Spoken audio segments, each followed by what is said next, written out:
สวัสดีครับวันนี้อยู่กับเซิร์ฟเวอร์624ของเรานี่วันนี้เราจะมารับตั๋วม่วง10 ใบกัน คนแรกของเซิร์ฟเพราะว่าตอนนี้ตี 4พอดีคนแรกภารกิจกะยังไม่ต้องเฮ็ดกะมาอีก3 ใบเราจะครบการันตี ซึ่งตอนนี้มีหินพัฒนาปีศาจอยู่3 อัน แล้วก็เลือกได้อีก1 อัน ก็จะครบจบในครบจบในรอบเดียวมาเราจะสุ่มทีละใบกัน3 ครั้ง มันสิออกให้เฮาบ่ลูกแก้วโกเคซึซั่นลูกแก้วราชาทะเลลึกเฮาสิเอามาผ่านด่านเอามันยังดอกฟึบม่วงมาก่อนเลยบ่เป็นหยังไหวยังชิลเฮาสิเอามาผ่านด่านบ่แม่นหยังดอกถ้ามันมีลูกแก้วกุลิบาสก็ให้สิเอาลูกกุลิบาสพู้นแหล้วพูดถึงฟืบสีทอง2 ทองติดชุเข้าไปเฮ้ยมาก่อนการันตีว่ะลูกแก้วฟึบอะ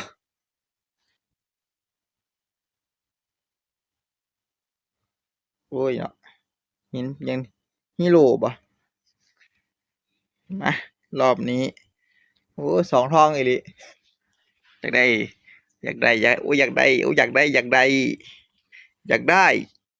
ลูกแก้วราชาทะเลลึกไอ้ฟึบฟิวออกมาลูกแก้วราชาทะเลลึก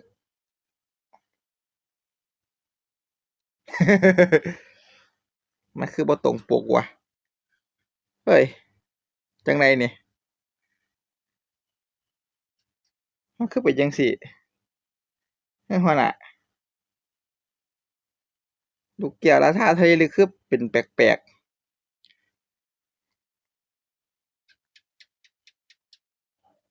อ๋อบางอย่างนี่ได้อันนี้ได้พินพัฒนาปีศาจมันคือเป็นแปลกๆคือเป็นดวงดวงจ้าดวงจ้าดวงมันคือเป็นแปลกๆว่ะมันต้องได้ดวงมันต้องได้ดวงอันนั้นแล้วซะอันสิมาฮอดปานนี้แล้วมาดวงก็ดวงผ่านด่านได้คือกันแล้ววะมาเราจงเอาตัวที่ได้นี่ล่ะมาปลดฟิกเกอร์ดวงถึงสิผ่านด่านฟึบชุชะทุบหน้าเข้าไปเรียบร้อยดวงอชูราคาบุตูของเราฟึบโอเคมาจัดทีมบาดนี้บอกลาทัตสึมากิไกจัง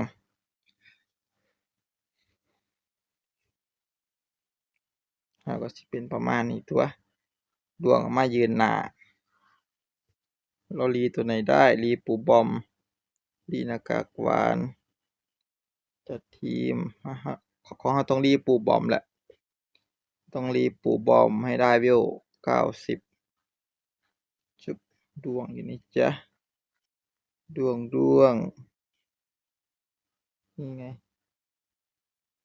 เอาออกแล้วก็ดวงเข้าไปฟึบชุสวยงามแล้วก็มาย่อยคืนค่าว่าเป็นยังอันนี้ฟึบ50 100%ต้องมาอัพให้ดวงปูบอมโอ้โหของ HP อยู่ไสล่ะ HP เปอร์เซ็นต์ HP เปอร์เซ็นต์ตีบวกกันเพชรจักรกลโอ้สวยเลยฟึบไม่มีออฟลองหาเฮียวอะไรเลยของกากปลดเอามาให้ดวงฟึบเข้าไปดวงต้องใส่ HP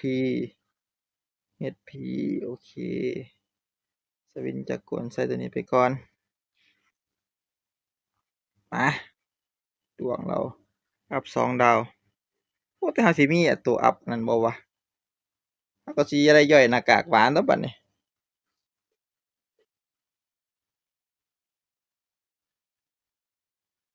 ดวงเนาะมาอัปเวลให้ดวงกันปึ๊บ860,0008เท่าใดวะ8,600,000บ่วะ8,600,000เนาะตอนน่ะสิไหวบ่วะเฮาสิได้ส่ำเก่าบ่ล่ะดวงเฮาไปอัปสดไปเลยด้วงย่อยนั้นมาให้แล้วย่อยปู่บอมมาให้แล้วมันน่าสิพลังหลายกว่าเก่านะเพราะว่าเป็นอิริดาบวกแล้วก็สิไปเพิ่มอันนั้นวิวอันนั้นให้วิวไอ้ตาอันนี้เอาไปก่อนเดี๋ยวก็80 90ไปก่อนฟึบชูเข้าไปสวยสวยงามเราก็สิปั้นไว้ท่าด้วง UR โอ้แต่ว่าปีศาจเราคือสิหลายแท้วะบ่แม่นปีศาจแหมไอ้สายต่อสู้เราก็สิได้ย่อยหน้ากากหวานแหล้วว่าจั่งซี้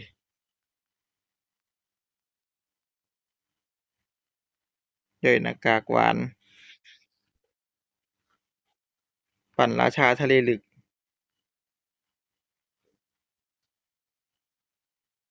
ก็สิเป็นประมาณนั้นแหละอื้อฮือของทองเราก็เกลืออีหลีเดะเกลือแบบระนีระนาดอีหลีเดะเสื้อ624ครับเสื้อ620ครับขายที่ให้คือบ่เกลือวะสายคัมภีร์นี่มันคือเกลือคัมภีร์ไก่สายคัมภีร์ไก่เกลือขนาดของทองเกลือแบบเกลือหยาบๆได้ออกมามีแต่ป้องกันได้ของดีมีโจมตีความเร็วเสร็จพลังไฟอันหนึ่งแล้วก็ HP เป็นของอันนี้ก็บ่มีออฟเสริมออฟเสริมก็บ่มี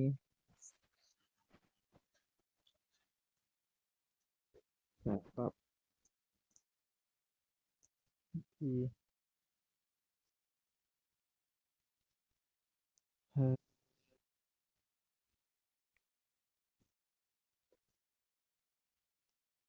อืม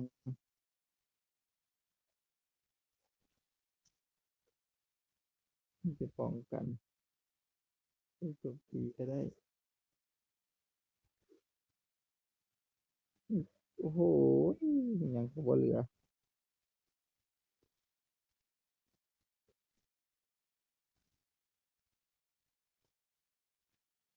มีหยังให้เหลือให้บ่นี่จัดมีแต่ HP ความไว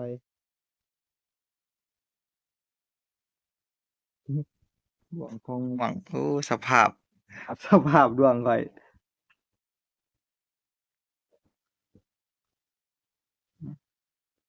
HP ความไวเนี่ยไปโลดก็ HP เปอร์เซ็นต์มีไหมบ่มีเอ้านี่ล่ะ HP ความไวนี่ล่ะไปโลดอัปเร็วให้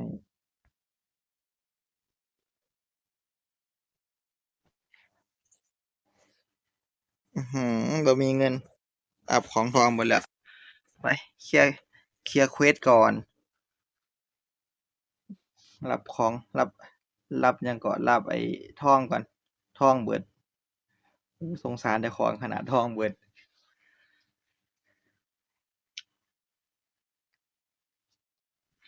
ไปโอ้ของทอง10ใบเกลือขนาดอันไหนราชาทะเลลึกนี่ไอ้ราชาทะเลลึกนี่นั่นแล้วผ่านด่านสบายเลยเปิดฟังก์ชันใหม่ปึ๊บ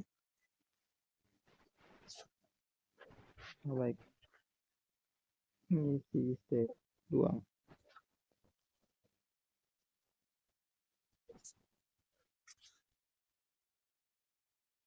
ปึ๊บ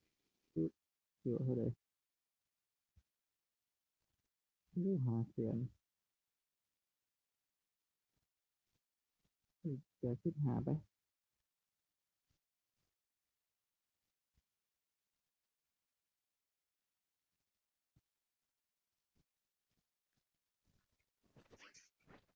อือฮึเลือกการปรับเปิดไปก่อน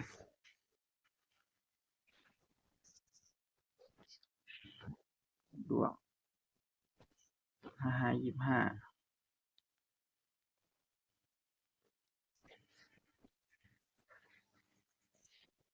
25กัน3 ดาวปุ๊บสู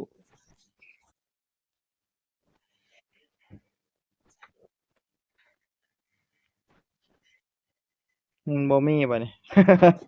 โอ้สภาพจนขนาดจากพลัง8,600,000เหลือ8,100,000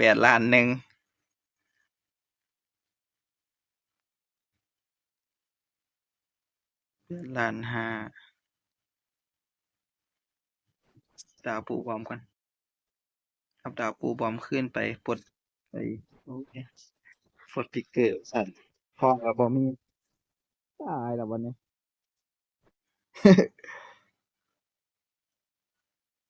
ไปทุบตีผู้ใดได้ดวงข่อยรุ่นก็บ่ออกมาแฮ่งเฮ็ดแฮ่งลังเหียเดี๋ยวเราค่อยว่ากันใหม่ลูกแก้วพิมพ์สากาตัวนี้อันนี้ของแท้ครับเอาแค่นี้ละคลิปนี้เดี๋ยวเขาตบตีได้บ่วะ7,000,000พอกระแทกหน้าพุ่นเลยล่ะมานี่แล้วปุ๊บปุ๊บไอ้ขอกระแทกหน้าครั้งหน่อยไหวบ่วะมีสะท้อนเด้ดวงข่อย โอ้เขาเร็วกว่า Sonic 5 ดาวไหมแต่จะ5 ดาวบ่ได้ Sonic นี่ Sonic ฝังสีเงาติดโล่ชูเข้าไปแสนแล้วสะท้อนบ่สะท้อนเลยแต่ว่าดวงเล่นได้เด้ในคอจักรพรรดิอีกเลือดมัน2หลอดชุบไปนะหิวบทเพลงบันดาลใจหิวเลือดขึ้นมาปึ๊บเริ่มแบบโบกโบกโบกเข้าไป2เทื่อ3เทื่อมาด้วงอชุราคาบุตูทุบหน้าไปตุ่มต่ำตุ่มต่ำชูเข้าไปติดโลล้วนๆปุ๊บโฮโลแกรมสไตร์ตูมเข้าไป4 ล้านมาเพื่อนหินทำลายฟ้าตูมไล่ทุบไปนี่ชูระบำข้างพินาศทุบหน้าเข้าไป36,000อุ้ยแสงขนาดสไตล์ข้างฟุบฟับฟุบฟับทุบเข้ามาเสยฟิวฟิวฟิวตูมสะท้อนมานี่เห็นทุบไล่ทุบก่อนชูเข้าไปสะท้อนตูมจิ้วจิ้วส่วนนี้อ๋อได้อยู่เพราะว่ามันมีนกจีบเฟืองที่ว่าบ่ได้อันนั้นอันติไปเลเซอร์คลั่งฟิตฟิวเข้าไปชึล้านเก่าระเบิดพีอะไปวันโฮโลแกรมสไตร์โชว์ตูมเข้าไปเราเป็นหยังโชว์สนามพลังมาเลเซอร์คลั่งสีดหน้าเข้าไปปึ๊บชู200,000โอ้ยแหงขนาด2 ตังค์200,000 โอ้ยแหงโหดแหงโพดซะระเบิดเพี้ยเพี้ยตูมตูมชูบุญทะลวงเราไปยังทะลวงมาโหลดชู1,900,000สะท้อนยังเนาะไล่โจมตีชูเข้าไปไล่โจมตีขึ้นมาสะท้อนเพี้ยตูมมันดีสะท้อนเทิงสะท้อนเทิงระเบิดชูเข้าไปส่วนหลายสิเป็นระเบิดของ G4 นี่แหละส่วนหลายมาบัดระวังข้างพังพินาศสะท้อนเขาเนื้อเน้นๆเลยตูมเข้าไปชูเข้าไปโฮโลแกรมสไตร์โชตูมเข้าไป ดูทัดเซอร์เมื่อกี้อันนั้นแล้วโลบ่มีแล้วทุบเขาเนื้อเน้นๆบาดนี้ไอ้ดวงทุบหน้ามันฟึบชุชะชุชะปุ้มปอมปุ้มปอมทุบหน้าเข้าไป400,000กล่องเอาหมวกยวกไปเลเซอร์คลั่งอาวุธโอ้บ่ได้อาวุธเสียใจนำอยู่บ่ได้อาวุธนี่ไประบำคลั่งพังพินาศทุบหน้าเข้าไปดวงคลั่งละชูเข้าไปฝังสีเงาชูเข้าไปเอาละบาดนี้ของแท้ G4 อาวุธ3ดาวสุดหล่อเท่ฟึบฟึบฟึบฟิวชูเข้าไปหลังล้าน1,200,000ระเบิดเพี้ยโอโลคูณ2ว่ะโฮโลแกรมสไตร์ชูตูมเข้าไปแห้งเว้ยแอบแห้งมาบาดนี้จิกหน้าไปตบบ้องหูที่บ้านเรียกว่าตบบ้องหูไปกดเพลงบันดาลใจฟิวโชโชไปฟังสีเงาแล้วสีแหบโชเข้าไปโลคูณ2หมดแล้วระบำข้างพังพินาศฟุบฟับฟุบฟับโชเข้าไปตูมโฮโลแกรมสไตร์ฟุบโชตูมเข้าไปโลหนาขนาดตีกัน10 เทิร์นหมดแล้วรุ่นนี้เดี๋ยวเจอราชาระบำข้างพังพินาศฟุบฟับฟุบฟับทุบหน้าเข้าไปโชฟังสีเงาโช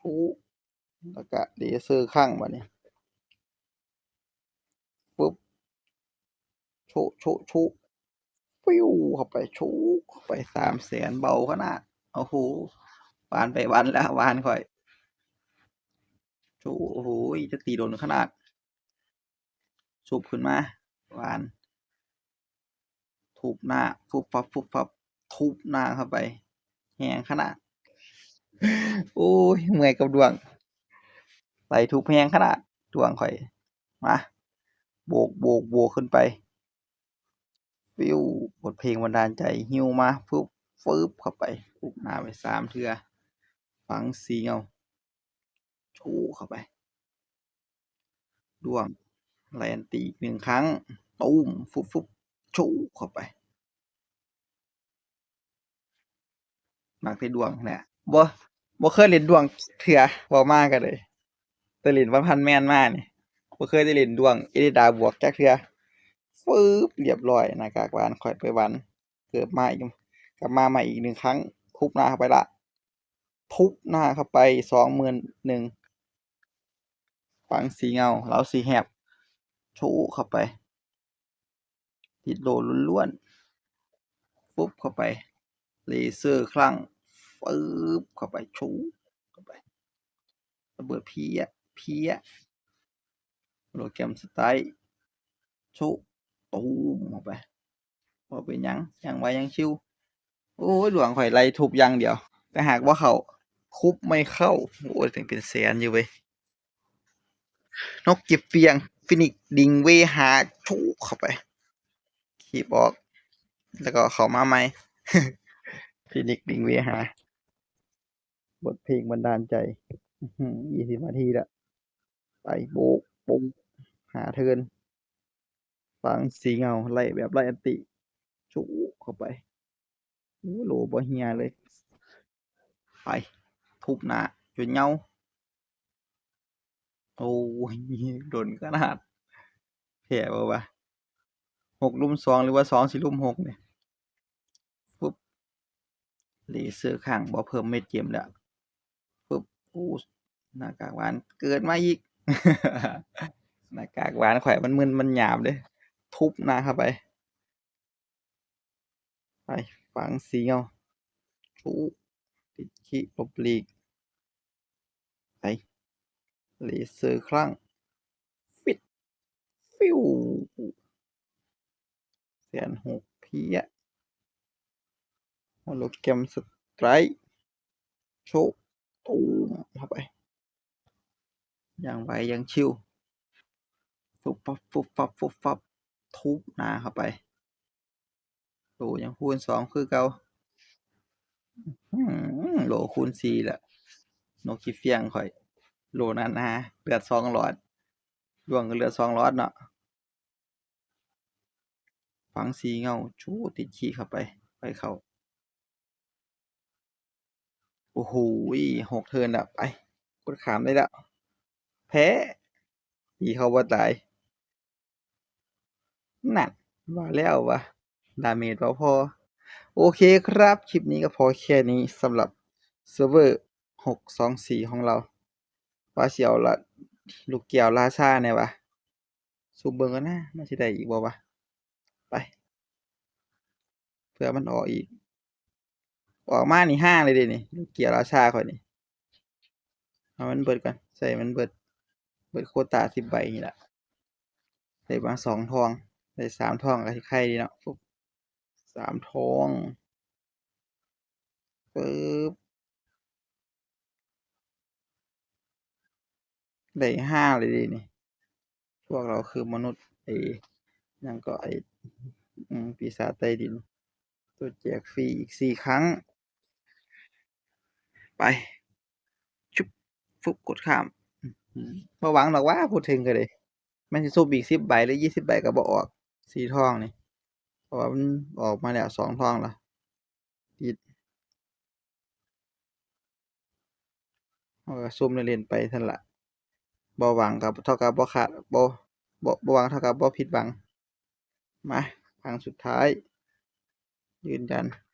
โอ๊ยออกดวงเสยมันออกราชาทะเลลึกแล้วก็แล้วพูดถึงไอ้สีทองอลังชางฟูม่วงจ๋าเลย สีฟ้าแจ๋วม่วงจ๋าฟ้าแจ๋วเลยโอเคครับคลิปนี้ก็พอแค่นี้ไปแล้วครับ